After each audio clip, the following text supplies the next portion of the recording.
The Galactic Council chamber had been reconfigured for the most significant gathering in its 3,000-cycle history. Representatives from every member species attended in person, while delegates from the 17 worlds that had signed human agreements sat in newly installed observation galleries. The chamber's ancient hierarchical seating arrangement had been temporarily modified to accommodate more collaborative positioning. Secretary General Chen stood at the center of the chamber, no longer as a petitioner seeking membership, but as an equal proposing fundamental change. Her delegation included humans but also representatives from the border worlds that had already experienced human partnership approaches. Honored representatives, Chen began, her voice carrying easily through the vast space. We gather today to discuss the future of galactic civilization. Not the future of human-council relations, but the future of how intelligent species work together across the galaxy. Ambassador Zektar had spent the past 2 days in intensive consultation with his government and fellow diplomats. The consensus was clear. The old system was no longer sustainable. The question was whether the Council could transform itself or would simply fragment as member worlds chose alternative arrangements. Secretary General Chen, Zektar said, "Please present your specific proposals for Council restructuring." Chen activated a holographic display that showed current Council organization alongside proposed changes. The differences were striking. Instead of hierarchical tiers based on technological assessment, the new structure showed interconnected networks based on collaborative interests and capabilities. The fundamental change is philosophical, Chen explained. Instead of assuming that older species must guide newer ones, we propose that all species contribute based on their unique strengths and perspectives. Collaborative diversity produces better outcomes than hierarchical uniformity.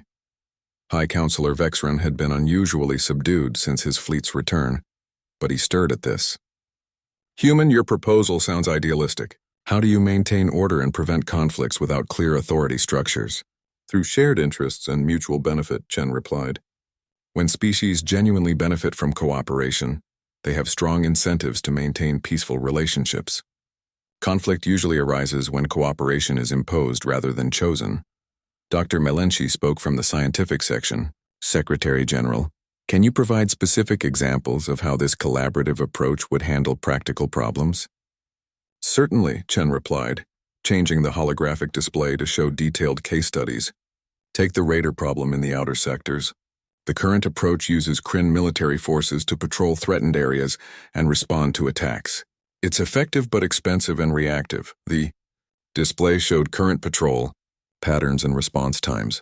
A collaborative approach would involve multiple species working together based on their natural advantages. The Mystery's energy manipulation capabilities could create detection networks that identify raider movements before they reach populated systems. Aquatic Union species could develop technologies for tracking ships through hyperspace. The Velkari's analytical capabilities could predict attack patterns and optimize response strategies. And military response? Vexran asked. Would be coordinated between all participating species using each group's strengths, Kryn ground combat expertise, human tactical flexibility, Mysteri energy weapons. The result would be more effective than any single species could achieve alone. Counselor Thys leaned forward with interest. What about economic coordination? Current trade regulations ensure fair access to resources and markets. Current regulations ensure profitable access for established powers, corrected Representative Korthex from Proxima Colony, one of the worlds that had signed human agreements. The border worlds have experienced significant economic growth since beginning collaboration with humans. Their approach creates value instead of just redistributing it. Chen nodded to Korthex and continued. Economic cooperation works the same way as military cooperation. Instead of regulating competition, we facilitate collaboration. Species work together on projects that benefit everyone instead of competing for limited resources. The holographic display showed economic data from the 17 worlds that had implemented human partnership models. Production increases, technological advancement rates, and quality of life improvements were all substantially higher than galactic averages. These improvements occurred in less than one standard cycle, Dr. Melenchi observed. How is such rapid development possible? Because collaboration amplifies capabilities exponentially rather than additively, Chen explained. When species share knowledge and resources freely, everyone develops faster than they could alone. Hirok's energy form pulsed with what seemed like skepticism. This assumes all species are willing to share freely. What prevents some groups from taking advantage of others' generosity? Mutual interdependence, Chen replied immediately. When everyone benefits from cooperation, anyone who tries to exploit the system loses access to its advantages. The benefits of participation outweigh the potential gains from exploitation. And enforcement? Vexrun pressed. Is handled collectively by all participants. Instead of a central authority imposing rules, communities self-regulate based on shared interests. Ambassador Zektar had been studying the proposal documents during the discussion. Secretary General, your restructuring plan would essentially eliminate the current council hierarchy. What happens to existing power structures and established relationships? They evolve, Chen said simply. Species that want to maintain traditional arrangements are free to do so. But they'll also have access to collaborative alternatives. Over time, people choose the approaches that work best for them. What about the council itself? Zektar asked. Becomes a coordination and communication hub instead of a governing body. The council facilitates cooperation but doesn't direct it. Individual species and communities make their own decisions about participation in collaborative projects. The chamber filled with animated discussion, as representatives debated the implications. Some species saw opportunities for enhanced development and reduced restrictions. Others worried about losing established advantages or facing increased competition. Chen waited patiently for the discussions to settle before speaking again. I understand that these changes seem dramatic, but consider what's already happening. 17 worlds have chosen human partnership over traditional council membership. More are expressing interest daily. The transformation is already underway. The question is whether it happens with council participation or without it. Are you threatening us? Vexrun asked bluntly. Not at all, Chen replied. I'm offering you the same thing we've offered everyone else. The opportunity to be part of something better instead of being replaced by it. Representative Korthek stood to address the chamber. Fellow representatives, I speak for worlds that have experienced both systems. The collaborative approach produces better results for everyone involved. Our people are healthier, more prosperous, and more secure than they were under traditional council membership. The border worlds were already developing rapidly, Councillor Zarin objected. How do we know the improvements were due to human collaboration rather than natural growth? Because we have comparative data from similar worlds that maintain traditional arrangements, Chen replied, displaying new economic analyses. Worlds working with humans show consistently better outcomes across all measured categories. The debate continued for hours, but gradually consensus began to emerge. The humans had demonstrated superior capabilities, offered more attractive terms, and provided evidence that their approach produced better results. Most importantly, they had shown that transformation was inevitable, whether the council participated or not. Finally, Ambassador Zektar called for formal consideration of the human proposal. The choice before us is clear, he announced. We can adapt to changing galactic circumstances by accepting collaborative governance structures, or we can maintain current systems while watching them become increasingly irrelevant. The vote was closer than many expected, but the result was decisive. The Galactic Council voted to accept fundamental restructuring based on collaborative principles, rather than hierarchical control. Secretary General Chen smiled as the vote was announced, but her expression was more relieved than triumphant. Thank you for choosing evolution over obsolescence, she said to the chamber. Humanity looks forward to building a better galaxy together with all of you.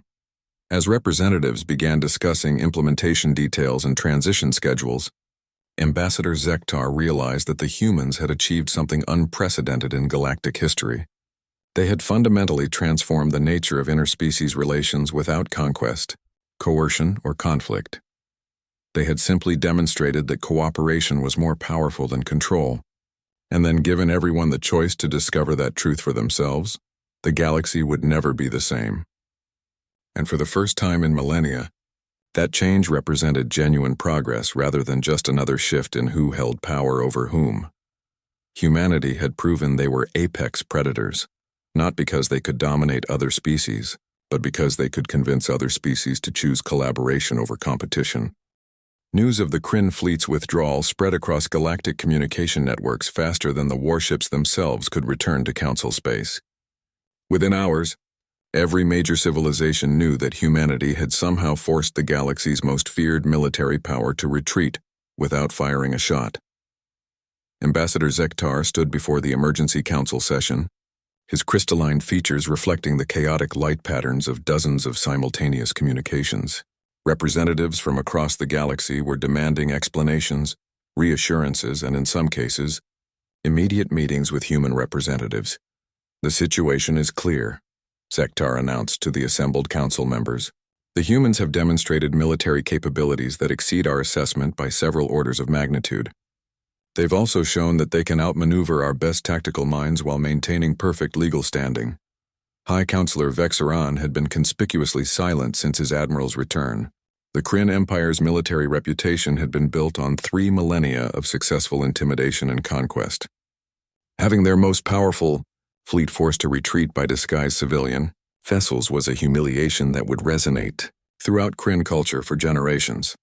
Admiral Kexthal's report indicates that human military technology surpasses Council standards across multiple categories, Vexaran finally admitted, his voice carrying none of its usual commanding authority.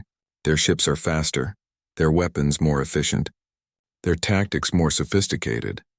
More importantly," added Counselor Thys, "their strategic thinking is fundamentally different from anything we've encountered." They didn't just prepare for military confrontation. They prepared for legal, diplomatic, and economic aspects simultaneously.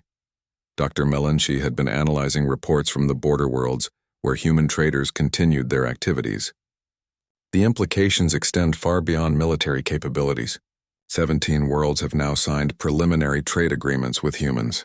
The terms they're offering are substantially more favorable than equivalent council arrangements. "How much more favorable?" asked Counselor Zarin from the Trade Federation. "Human trade agreements offer advanced technology transfers, mutual defense guarantees, and collaborative research opportunities. In exchange, they ask for resource access and cultural exchange rights. No tribute payments, no military conscription, no territorial restrictions." The contrast with standard council membership terms was stark. The traditional system required tribute, military service, and acceptance of council oversight, in exchange for protection and limited technology access. Human offers provided more benefits while asking for less sacrifice. "We're also receiving reports that human representatives are demonstrating technologies we didn't know existed," Melanchi continued. "Medical advances that could extend lifespans by centuries, agricultural techniques that could end food scarcity, energy systems that could power entire civilizations cleanly. All of which they were developing while we watched them," Hirak observed, his energy form pulsing with what might have been admiration or frustration. Their deception wasn't about hiding primitive capabilities. It was about concealing advanced ones. Communications Officer Veline interrupted with another priority transmission. "Council members, we're receiving formal diplomatic requests from 43 member worlds. They're asking permission to establish full diplomatic relations with Earth." "Permission?" Vexaran asked with bitter irony. "Since when do council members need permission for diplomatic contact?" "Since those diplomatic contacts threaten to replace council membership with more attractive alternatives," Zektar replied honestly. The truth was uncomfortable but unavoidable. The humans had demonstrated that council services were obsolete. Advanced technology, mutual defense, and collaborative development were all available through human partnership without the hierarchical restrictions of council membership. Perhaps we should ask ourselves why our member worlds find human offers more attractive than council membership, suggested Counselor Thys. "Because humans are offering partnership while we've been providing management," Zektar said quietly. The chamber fell silent as the implications settled in. For 3,000 cycles, the Galactic Council had operated on the assumption that newer species needed guidance and protection from older, more established civilizations. The system had worked because it was true, but humans had developed capabilities that made the entire framework obsolete. "There's another factor we haven't discussed," Dr. Melanchi announced. "Psychological assessments of human representatives indicate they genuinely believe in their collaborative approach. This isn't manipulation or strategic deception. They actually think mutual partnership produces better outcomes than hierarchical management." Are they correct? Hirak asked. Based on available evidence, yes. Human development rates have consistently exceeded our models precisely because they approach problems through collaborative networks rather than hierarchical decision-making. Their entire civilization operates as a distributed intelligence system. Zektar accessed his personal data files and displayed a comparative analysis he had been working on. I've been studying human proposals in detail. Their restructuring plan wouldn't eliminate the Galactic Council. It would transform it from a governing body into a collaborative framework. What would that mean practically? Vexron asked. Instead of classifying species and assigning privileges based on perceived development levels, the Council would facilitate cooperation between species based on their actual capabilities and interests. Advanced species would share technology not because they're required to provide protection, but because collaborative development benefits everyone. And species that prefer traditional arrangements would be free to maintain them. The humans aren't proposing to force change on anyone. They're offering alternatives for species that want them. Communications Officer Velini announced another incoming transmission. This time it was Secretary General Chen, but the communication was coming from a ship that appeared to be approaching Council space. Honored Council members, Chen began, her image clear on the main display. I hope you've had time to consider recent events. I'm currently traveling to Council space to make a final proposal. What proposal? Zektar asked. Complete reorganization of galactic governance based on collaborative principles. The current system served its purpose when it was created, but galactic civilization has evolved beyond the need for hierarchical management. It's time for governmental structures to evolve as well. Chen paused and her expression became more serious. I want to be absolutely clear about something. Humanity doesn't want to replace the Galactic Council. We want to help it transform into something more effective. The choice is whether that transformation happens through cooperation or through the gradual obsolescence of current structures. And if we refuse your proposals, Vexron asked, then we'll continue building the collaborative networks we've already started. Eventually, those networks will become more valuable to galactic civilization than traditional council membership. The council will become irrelevant not because we destroyed it, but because we provided better alternatives. The transmission ended with Chen's estimated arrival time. She would reach Council space within 2 days, accompanied by representatives from the 17 worlds that had already signed agreements with humanity. Zektar realized that the humans had orchestrated the entire sequence of events with remarkable precision. They had demonstrated their capabilities, proven their legal standing, shown their military strength, and built alternative relationships. Now they were offering the Council one final opportunity to adapt voluntarily. Council members, Zektar announced, we need to make a decision. We can accept human proposals and transform the Council into a collaborative organization. Or we can maintain current structures and watch them become increasingly irrelevant as more worlds choose human partnerships. What do you recommend, Ambassador? Thijs asked. Zektar looked around the chamber at representatives of civilizations that had dominated galactic affairs for millennia. They were about to learn whether they could adapt to a galaxy where cooperation was more powerful than control. I recommend we listen to what the humans have to say, he replied, and then we decide whether we want to lead galactic transformation or watch it happen without us. The Kryn battle fleet emerged from hyperspace at the edge of the Sol system like a dark cloud of angular destruction. 47 warships, each one a testament to millennia of military engineering and conquest, arranged themselves in attack formation while still far enough from Earth to avoid immediate confrontation. High Admiral Kex Thule studied the tactical displays from the command deck of his flagship. The Eternal Dominance. The human orbital infrastructure was more extensive than intelligence reports had indicated, but it appeared to be primarily civilian. Space elevators, manufacturing platforms, and residential habitats showed no obvious defensive modifications. Deploy sensor arrays, Kex Thule ordered. I want detailed scans of every human installation. If they have hidden weapons, we need to identify them before proceeding. The sensor sweep took nearly an hour. Human ships continued their normal traffic patterns during the entire process, seemingly unconcerned by the presence of a massive fleet clearly positioned for attack. If anything, the casual indifference was more unsettling than panic would have been. Admiral, reported Tactical Officer Gravek. The scans detect minimal defensive systems, standard point defense networks for asteroid and debris protection, but no significant military installations. That's impossible, Kexthul rumbled. They wouldn't expose their home system without adequate defenses. Perhaps they're relying on council protection, suggested Navigation Officer Threxen. Kexthul's armor plates shifted with dark amusement. They're about to learn the limitations of that assumption. The tactical plan was straightforward. Demand immediate cessation of human diplomatic activities with border worlds. Require submission to standard Class C membership terms. If compliance was refused, demonstrate Kryn military superiority through targeted strikes on orbital installations. It was a strategy that had worked successfully for centuries against species that overestimated their bargaining position. The sight of Kryn firepower in action typically ended negotiations quickly and definitively. Incoming transmission from Earth, announced Communications Officer Ilexar. Multiple sources, actually. They appear to be broadcasting on every available frequency simultaneously. Accept the primary transmission, Kexthul ordered, the main display activated to show a human male in what appeared to be a military uniform, though it lacked the intimidating design elements common to most species' military dress. The human appeared calm and professional. Admiral Kexthul of the Kryn Empire, I am General Morrison, Earth Defense Command. We welcome you to the Sol system and hope your visit is productive. The casual greeting caught Kexthul off guard. Most species responded to Kryn fleet presence with either surrender or desperate defiance. This human seemed to be treating the situation as a routine diplomatic encounter. General Morrison, Kexthul replied, allowing his voice to carry the full intimidating weight of Kryn vocal cords. You will immediately cease all unauthorized diplomatic activities with Galactic Council member worlds and submit to proper classification procedures. Morrison nodded politely.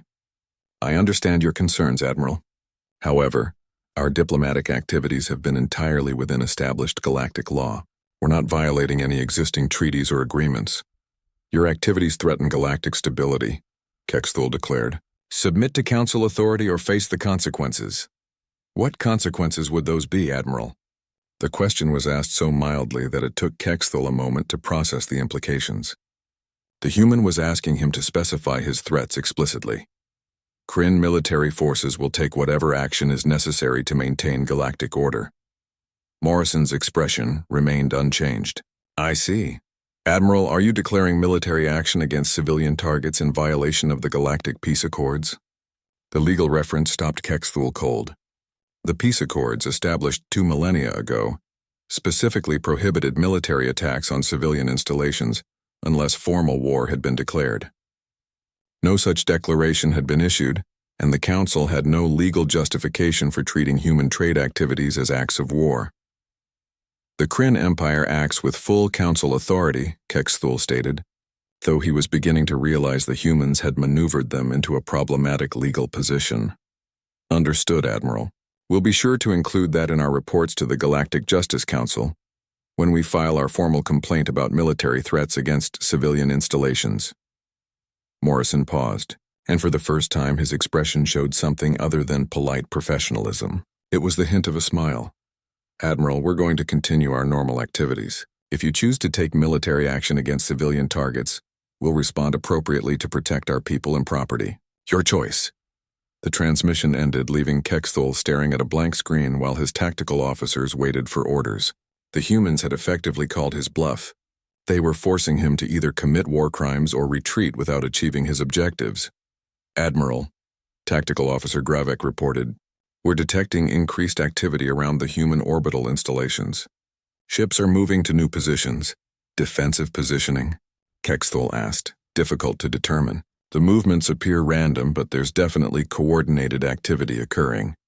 Kexthul studied the tactical displays as human ships continued their seemingly casual repositioning. After 30 minutes, he realized what he was seeing wasn't random at all. The humans were surrounding his fleet. How many civilian ships are in the area? He asked.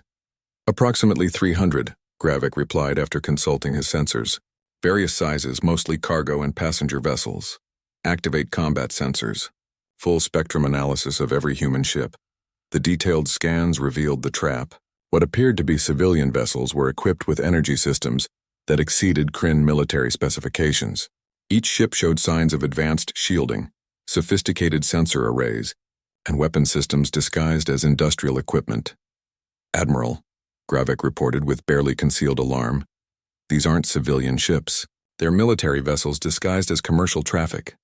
How many actual warships are we facing?" "All of them. Every ship in the system appears to be capable of combat operations.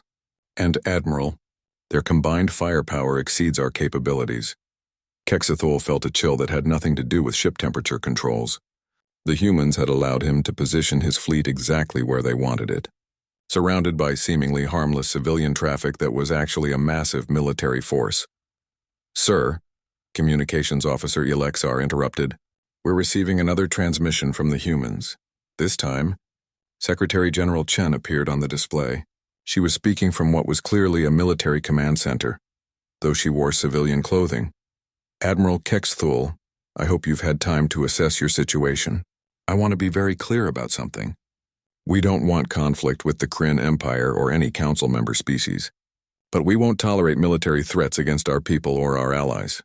Chen's expression was pleasant but absolutely inflexible. "You have two choices, Admiral. You can return to council space and report that human activities are entirely legal and non-threatening, or you can attempt military action and discover exactly why our species survived long enough to develop interstellar capabilities on a planet where we weren't the physically strongest or fastest predators."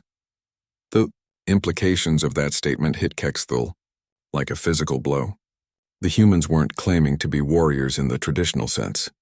They were claiming to be something far more dangerous, successful predators who had evolved by outthinking stronger opponents. "Your fleet is impressive, Admiral," Chen continued. "Your ships are powerful, your weapons are advanced, and your tactical doctrine is sound. But you made the same mistake the Council made. You assumed that because we developed differently, we must be weaker." Around his fleet, the human ships had completed their positioning.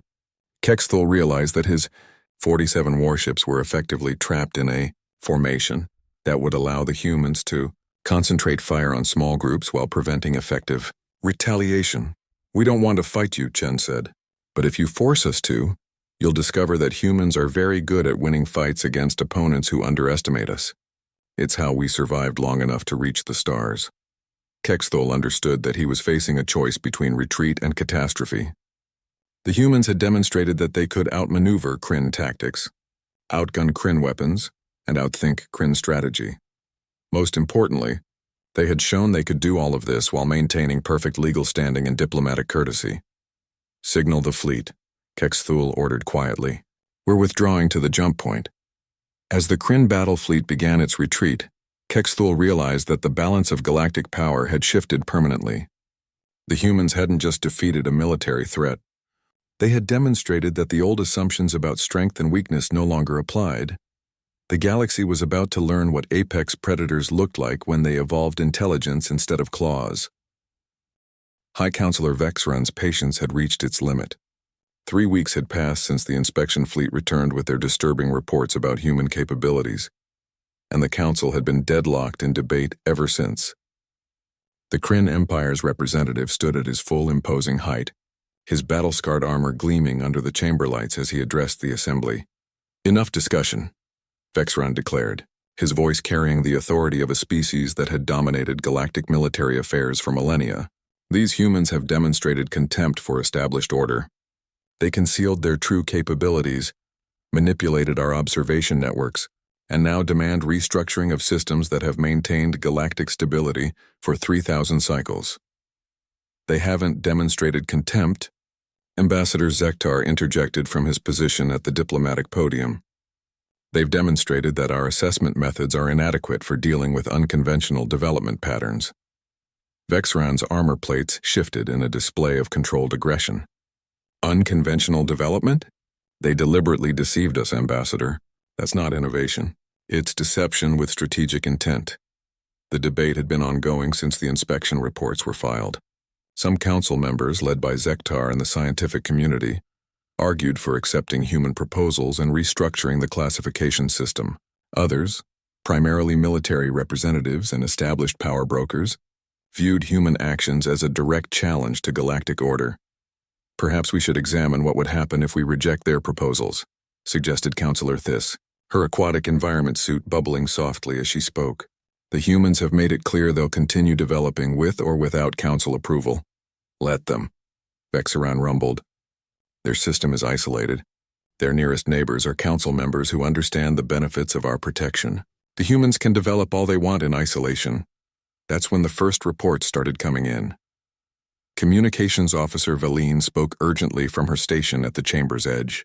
Council members were receiving priority transmissions from multiple border systems. The Altair Defense Fleet reports unscheduled arrivals of unknown vessels. Unknown vessels? Hirok's energy form pulsed with sudden interest. From which direction? Multiple directions, Counselor. The transmissions indicate simultaneous arrivals in 17 different systems along our border with human space. Zektar felt his crystalline structures dimming with apprehension. Are these military vessels? Negative, Ambassador. The reports describe them as civilian ships requesting permission for trade and cultural exchange. They've presented proper diplomatic credentials and express interest in establishing formal relations with border worlds. Vexran's massive fists clenched audibly. The humans are attempting to circumvent council authority by negotiating directly with member worlds.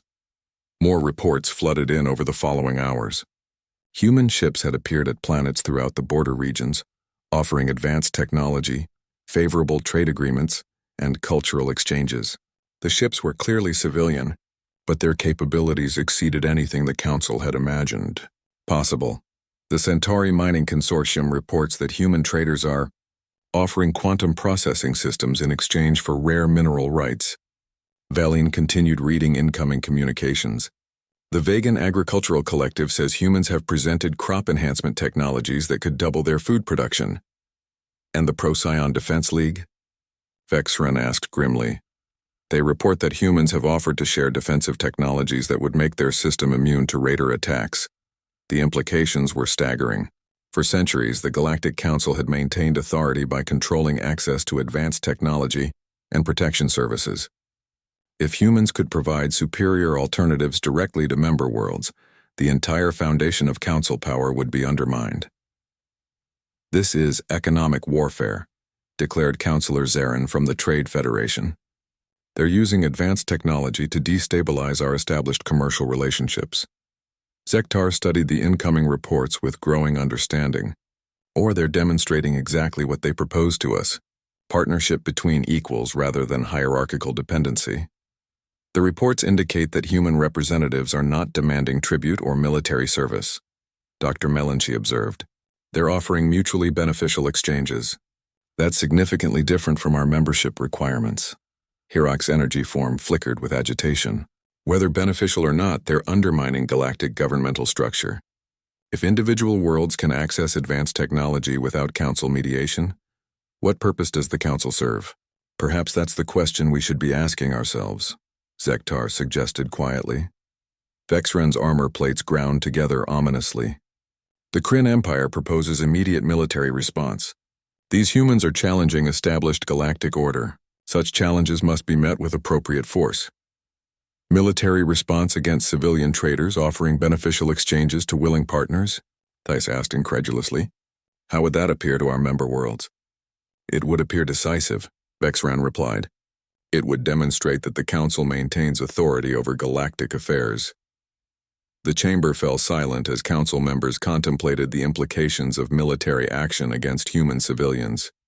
The political ramifications could be catastrophic, especially if the humans had more advanced defensive capabilities than their civilian appearance suggested. Communications Officer Valine interrupted the silence with another urgent report. Council members were receiving a transmission from Secretary General Chen. She requests immediate conference with the full council. Accept the transmission, Zektar ordered before Vexran could object.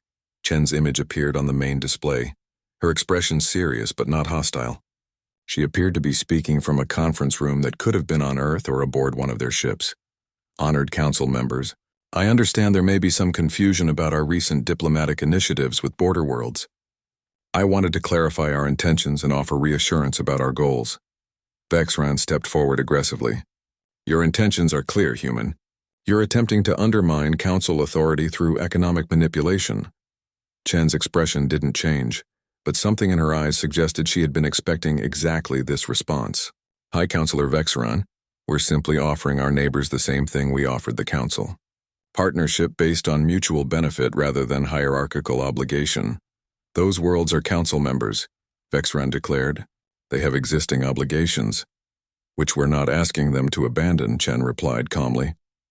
We're offering additional opportunities that complement their current relationships. Unless, of course, the Council considers beneficial trade agreements to be threats to member world loyalty. The statement hung in the air like a challenge.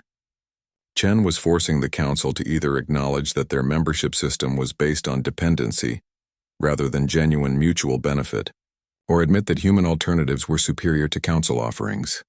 What do you want? Hirik asked directly. The same thing we've wanted from the beginning, Chen replied.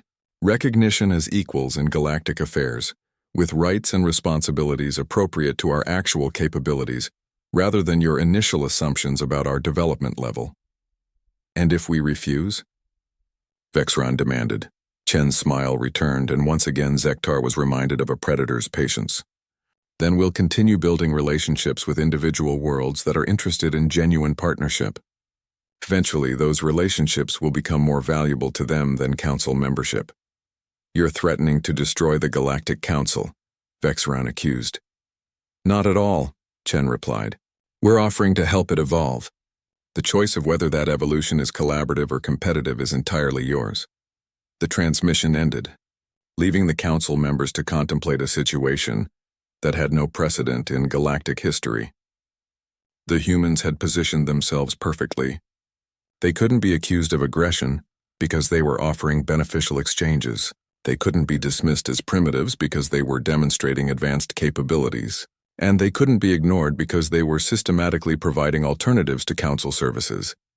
Zektar realized that the humans had achieved something remarkable. They had found a way to challenge the existing galactic order without breaking any laws or committing any hostile acts. They were simply being better at providing what member worlds actually wanted. The question now was whether the Galactic Council would adapt to this new reality or try to maintain their position through increasingly desperate measures. Either way, the galaxy was about to change dramatically. The Council inspection fleet consisted of 12 ships representing 6 different member species. Ambassador Zektar commanded the lead vessel, a Mysteri-designed scout ship equipped with the most advanced sensor arrays available. They had spent 3 days traveling to the Sol system, and now Earth hung before them like a blue-green jewel against the cosmic backdrop. Initial scans show significant orbital infrastructure, reported Science Officer Kaveth from his sensor station. Multiple space elevators, orbital habitats, and manufacturing platforms, far more extensive than our intelligence suggested. Zektar studied the readings with growing unease. The humans had built an impressive orbital civilization while somehow keeping it hidden from galactic observers. How many people are living in orbit? Approximately 2 billion, Kaveth replied after a moment of calculation. The orbital habitats are enormous. Some of them could house entire city populations. That's impossible, interjected Security Chief Noral, his insectoid features clicking with agitation. Our population estimates for Earth put their total numbers at 8 billion. They can't have moved a quarter of their population to space without us noticing the infrastructure development. Through the view screen, they could see one of the space elevators extending like a gossamer thread from the planet's surface to a massive station positioned at orbital height. Ships moved along its length in steady streams, carrying cargo and passengers with efficient precision. Incoming. Communication from Earth Traffic Control announced. Communications Officer Zila. They're requesting our intended destination and purpose of visit traffic control? Zektar repeated. They have organized space traffic management? Apparently, Zila confirmed. The communication came from an orbital station designated as Terra Prime Control Hub. They're treating our fleet like routine commercial traffic. The casual efficiency was more unsettling than any military challenge would have been. The humans were treating a Galactic Council inspection fleet as if it were a minor administrative matter. Open communication, Zektar ordered. This is Ambassador Zektar of the Galactic Council, requesting permission to visit Earth as discussed with Secretary General Chen. The response came immediately. Ambassador Zektar, welcome to the Sol system. Secretary General Chen is waiting for you at Geneva Spaceport. Please follow the navigation beacon we're transmitting to your ship. Travel safely. The politeness was almost mocking in its perfection. As their ship began following the designated approach vector, Zektar noticed that Earth's orbital defenses were more subtle than he had initially realized. What appeared to be civilian infrastructure was positioned in ways that could quickly become military assets if needed. "Ambassador," Kaveth called out, his voice carrying a note of confusion. "I'm detecting some unusual energy signatures from the planet's surface." "Unusual how?" "There appear to be massive underground installations across multiple continents. The energy output suggests industrial capacity far exceeding what we calculated based on their visible development." The inspection fleet descended through Earth's atmosphere, guided by traffic control systems that demonstrated remarkable coordination. Other ships shared the approach vectors, including massive cargo vessels that dwarfed anything the Council species typically used for planetary transport. Geneva Spaceport turned out to be a sprawling complex that could handle hundreds of ships simultaneously. The landing procedure was so smooth and efficient that Zektar began to suspect the humans had been managing interplanetary traffic for decades rather than years. Secretary General Chen was waiting for them at the terminal, accompanied by a diverse group of humans representing what appeared to be different geographical and cultural backgrounds. Her greeting was warm but professional. "Ambassador Zektar, welcome to Earth. I hope your journey was comfortable. We've prepared a comprehensive tour that should address the questions your council raised about our capabilities." As they moved through the spaceport, Zektar couldn't help but notice the casual confidence of the human workers and travelers around them. These people weren't awed by alien visitors. They seemed to consider interspecies contact routine. "Secretary General," Zektar began carefully, "our initial observations suggest your civilization has achieved far more than our intelligence indicated. How long have you been concealing your true development level?" Chen smiled as they boarded a transport vehicle that moved silently on what appeared to be magnetic levitation. "We haven't been concealing anything, Ambassador. We've been developing exactly as your observers documented. The question you should be asking is why your observation methods missed so much of what we were actually doing." The transport carried them through Geneva, and Zektar realized that the city was far more advanced than satellite imagery had suggested. Buildings that appeared conventional from above revealed sophisticated energy management systems and architectural techniques that maximized both functionality and environmental harmony. Our sensors detected massive underground installations, Security Chief Norrell stated bluntly. "What are you hiding beneath your cities?" "Hiding is the wrong word," Chen replied. "We're simply making efficient use of available space. Most of our industrial and research facilities are underground because it's more environmentally responsible and provides better protection from space debris or solar radiation." They entered one of these underground facilities through what appeared to be a simple office building. The elevator descended for nearly a minute before opening into a vast cavern filled with advanced manufacturing equipment and research laboratories. "This is Research Complex 7, Chen explained as they walked along observation platforms overlooking the busy facility. "We have similar installations on every continent. They're connected through high-speed transportation networks that allow rapid collaboration between research teams worldwide." Dr. Melenshi had been scanning continuously since their arrival. "The energy efficiency here is remarkable. Your power systems are at least 50% more efficient than our best technology." "We had good motivation to develop efficient systems," Chen replied. "When you're trying to build a space-based civilization while maintaining planetary environmental balance, efficiency becomes essential." Kaveth was studying his readings with obvious confusion. "I'm detecting quantum processing networks throughout this facility. The computational power available here exceeds what most Council species have for their entire civilizations." "That's because we approach computing differently," explained Dr. Sarah Williams, who had joined them as they toured the research areas. "Instead of building bigger processors, we built better networks. Every human brain is naturally capable of distributed processing. Our technology simply amplifies and coordinates those capabilities." "You're using your people as biological computers?" Norrell asked with obvious distaste. "Not using," Dr. Williams corrected. "Collaborating with. Human consciousness naturally operates in network patterns when given appropriate technological interfaces. We don't lose our individuality. We simply gain access to collective processing power when working on complex problems. They visited manufacturing areas where humans worked alongside sophisticated automated systems to produce technology that seemed decades ahead of what the Council had observed from space. Material science applications that should have taken centuries to develop were being implemented in routine production.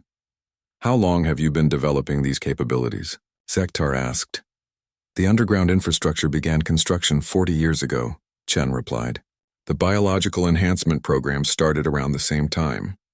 The orbital development has been ongoing for 30 years.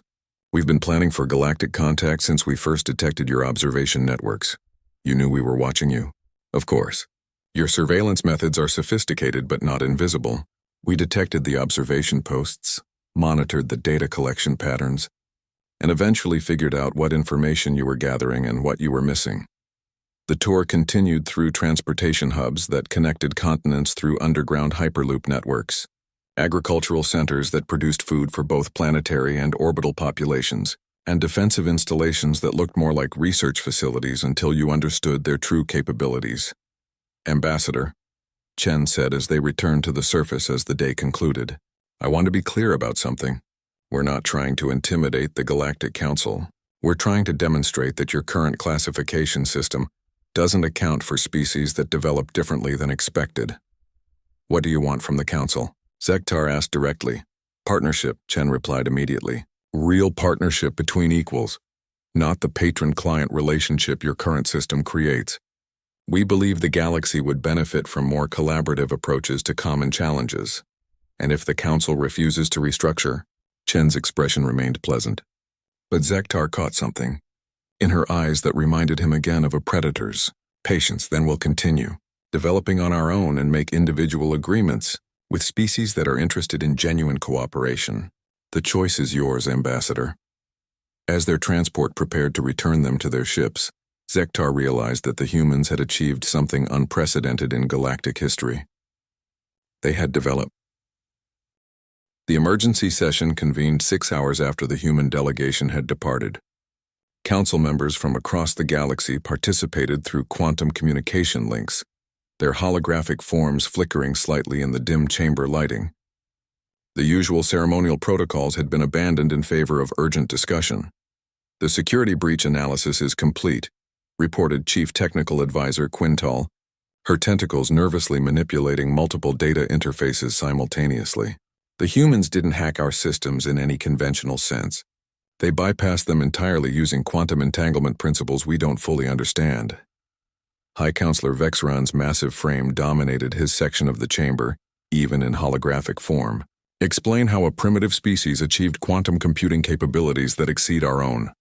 That's the problem, Quintal replied, her voice carrying undertones of frustration. According to our intelligence, they shouldn't have these capabilities.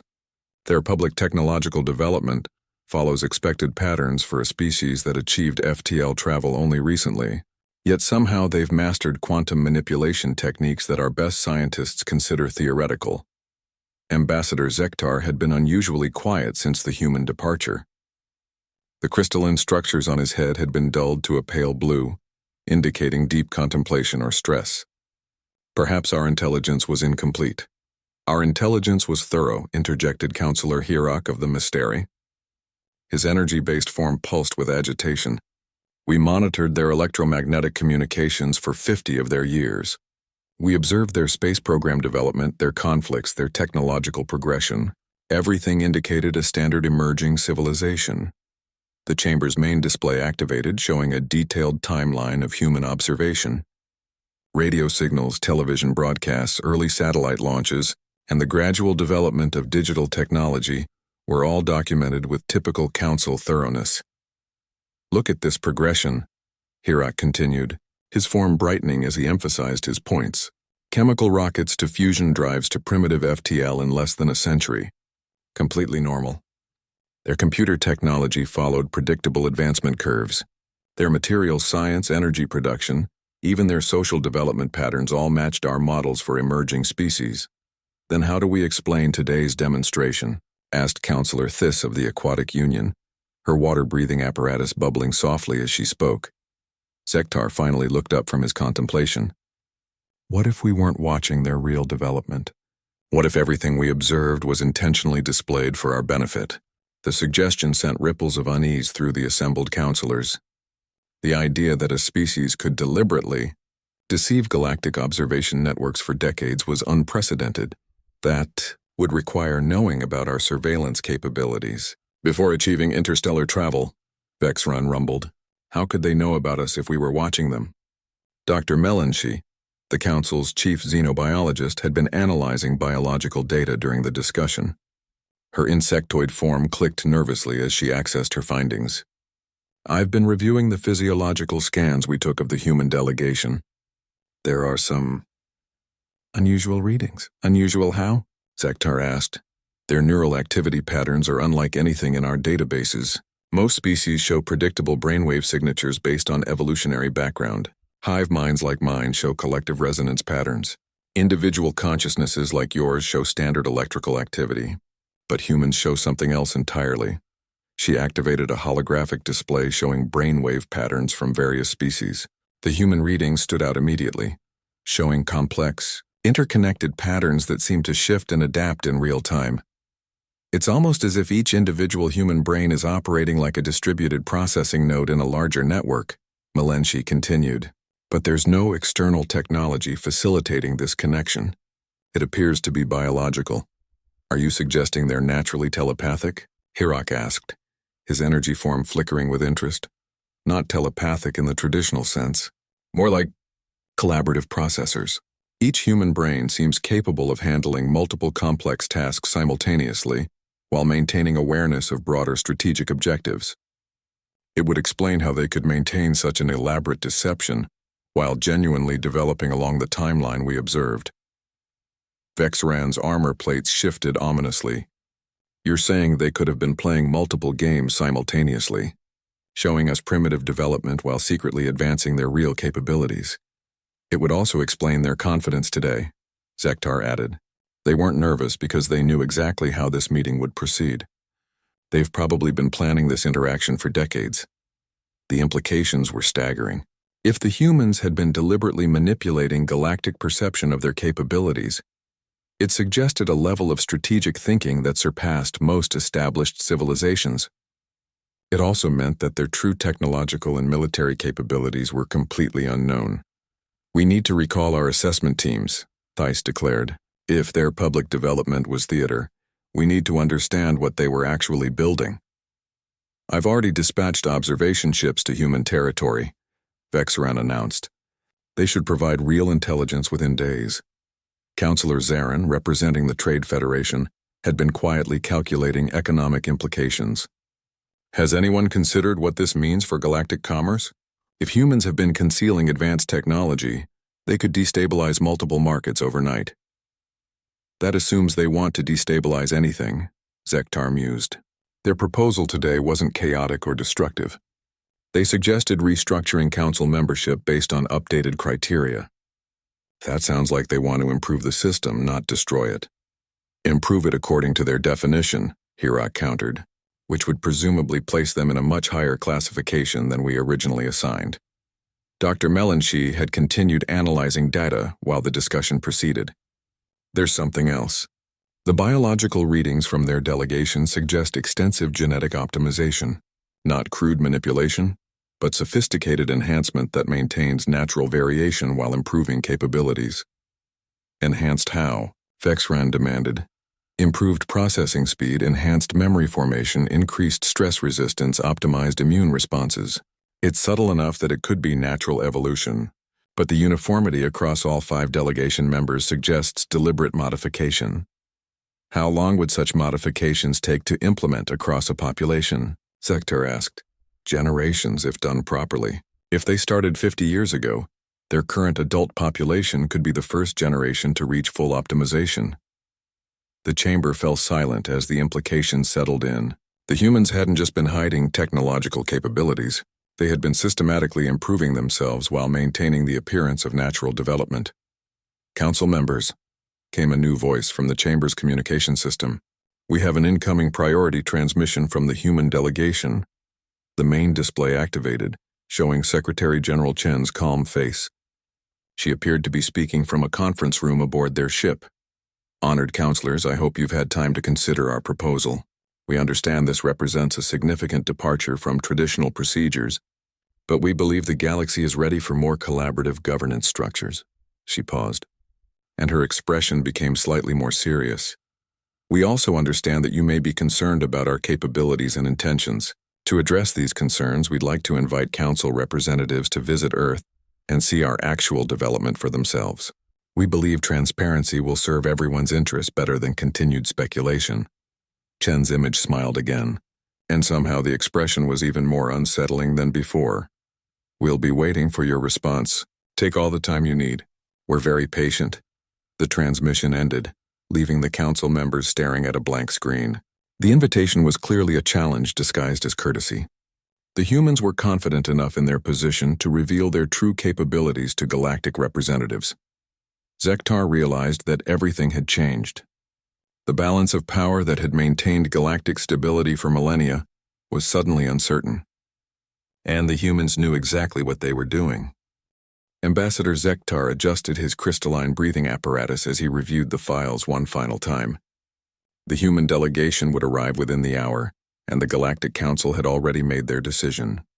These newcomers from the third planet of an unremarkable yellow star would be given the standard welcome package. Membership in the lowest tier, tribute requirements, and strict limitations on their expansion rights. The council chamber buzzed with the usual suspects. The Velkari, with their 6 arms and superior intellect, dominated the science sectors. The Kryn Empire controlled the military zones with their massive forms and natural armor plating. The ethereal Mysteri held sway over the spiritual and energy-based technologies that kept galactic civilization running smoothly. Each species had found their place in the cosmic hierarchy over millennia of careful negotiation and occasional conflict. Humans, according to the preliminary reports, were unremarkable. They had achieved faster-than-light travel only recently. Their bodies were fragile compared to most spacefaring species, and their technology was primitive by galactic standards. They had no natural weapons, no psychic abilities, and no unique biological advantages that would make them valuable allies or dangerous enemies. The human ship approaches the docking bay, announced Controller Mirix through the chamber's communication system. Her voice carried the usual tone of bored efficiency that came with processing dozens of new species applications each cycle. Zektar smoothed his ceremonial robes and checked his translation device. The humans had been broadcasting in multiple languages, which was unusual but not unheard of among primitive species. Most civilizations unified their communication systems before achieving interstellar travel, but perhaps these humans were simply behind schedule in their social development. The massive doors of the council chamber slid open with a deep rumble. What walked through surprised everyone present. The human delegation consisted of 5 individuals, each dressed in simple but well-tailored clothing that seemed to serve both ceremonial and practical purposes. They moved with a confidence that seemed out of place for a species supposedly seeking membership from a position of weakness. Their leader, a woman with graying hair and sharp eyes, stepped forward without any of the usual nervous energy that new species typically displayed. Honored council members, she began, her voice clear and carrying easily across the vast chamber without amplification. I am Secretary General Chen of the United Earth Coalition. We appreciate this opportunity to discuss our potential membership in your organization. Zektar leaned forward slightly. The human's tone was polite but lacked the deference that was customary. Most new species approached the council with obvious awe and gratitude for even being considered. These humans seemed to view this as a business meeting between equals. High Counselor Vexron of the Kryn Empire was the first to speak. His voice rumbled through the chamber like distant thunder.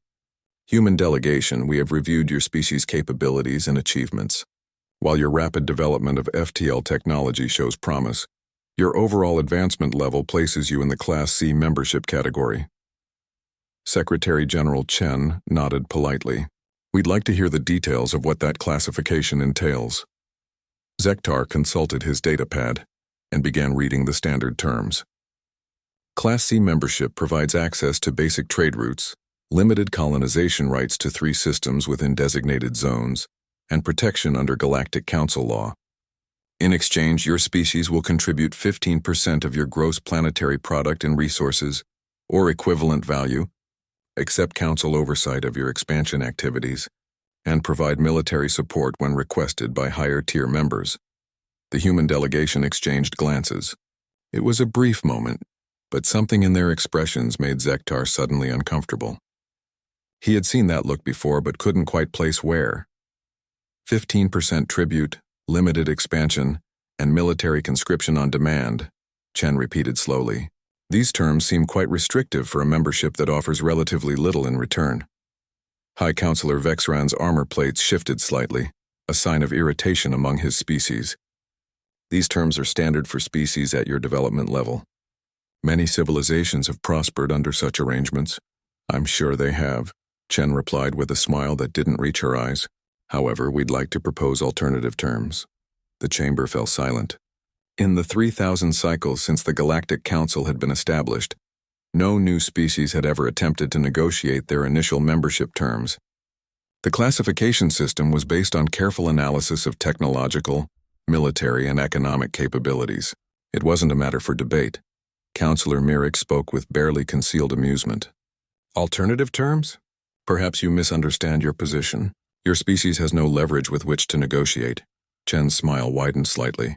With respect, Counselor, I think you may have misunderstood our position. We're not here begging for membership. We're here offering it. The silence that followed was different from the first. This wasn't the respectful quiet of a formal proceeding, but the stunned stillness that comes when someone says something so unexpected that minds need time to process it. Zektar felt his breathing apparatus working harder as his stress levels increased. I'm not certain I understand your meaning. It's quite simple, Chen said, her tone remaining perfectly pleasant. We've had extensive time to observe your organization while developing our FTL capabilities. We've monitored your communications, studied your trade routes, and analyzed your military capabilities. Based on this information, we believe the current structure of the Galactic Council is inefficient and outdated. High Counselor Vexran rose to his full, impressive height, his armor gleaming under the chamber lights. You dare come before this council and insult our civilization? Not at all, Chen replied calmly. We're simply pointing out that your current system is based on assumptions that may no longer be valid. You classify species based on technology levels and physical capabilities that were relevant thousands of years ago. But the galaxy has changed. She gestured to one of her companions, who stepped forward with a small device. This is Commander Rodriguez, our military attaché. Commander, would you mind demonstrating our alternative proposal?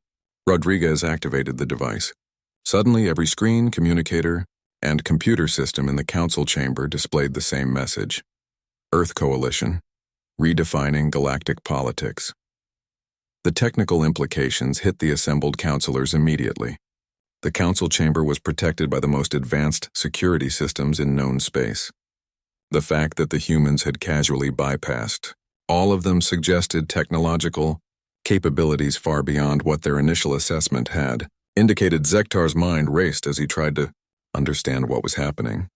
Either these humans had somehow leapfrogged millennia of normal technological development, or they had been deliberately concealing their true capabilities. How is this possible? He whispered. Chen heard him and turned with that same unsettling smile. Ambassador Zektar, isn't it? That's an excellent question. Perhaps we should discuss it over dinner. I understand your species enjoys crystalline formations in your cuisine. We've prepared something special. As she spoke, Zektar realized where he had seen that expression before. It was the look of a predator that had been patiently waiting for its prey to realize it was already caught.